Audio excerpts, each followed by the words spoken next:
I get a little creative today for ruler lesson 19, which has to do with responding to conflicts across settings.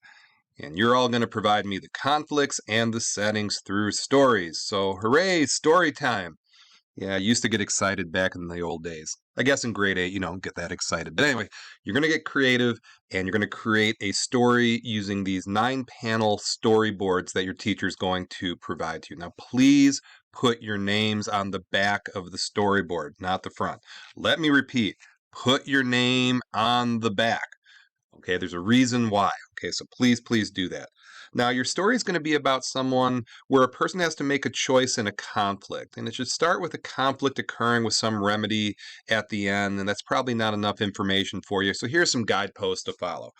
I would love in your story to include the emotional experience of an 8th grader in conflict. Now, give the main character multiple options for how to respond to the conflict, include scenarios that include a description of the character's reputation or how others see them, and include scenarios that include a description of how the main character is feeling. So you can use some combination of those to help you with your story. So once everybody has their story, and I'd love pictures in it, be creative, have some fun with it.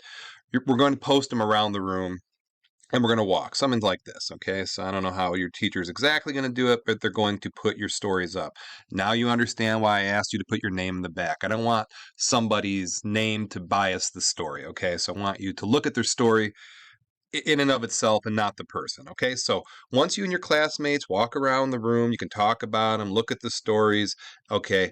Once you're done with all that, you're going to answer a couple of questions. Okay, now here are the questions. Number 1, did you find that most of the stories were similar or different? Okay, now question 2, when you read the stories and made choices as the character, did you consider the character's reputation? Why or why not?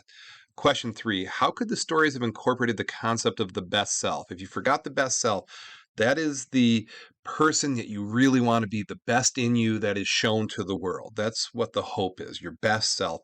And then question 4, did these stories make you think differently about your own choices?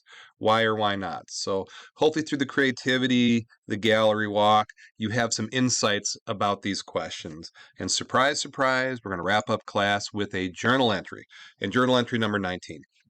How does my environment and my goals impact the way I respond to conflict? And the reason why we made stories, you saw different environments. You saw different people with different reputations and different ways of handling that. And when you're writing your journal, I really want you to reflect, is the way you handle conflict the same at home as it is school? Is it the same with siblings as it is friends? Are you consistent? And I don't know the answer to that question. Only you know the answer to that question. But be honest, be reflective, and answer that, and we will call it a day. And I appreciate you watching.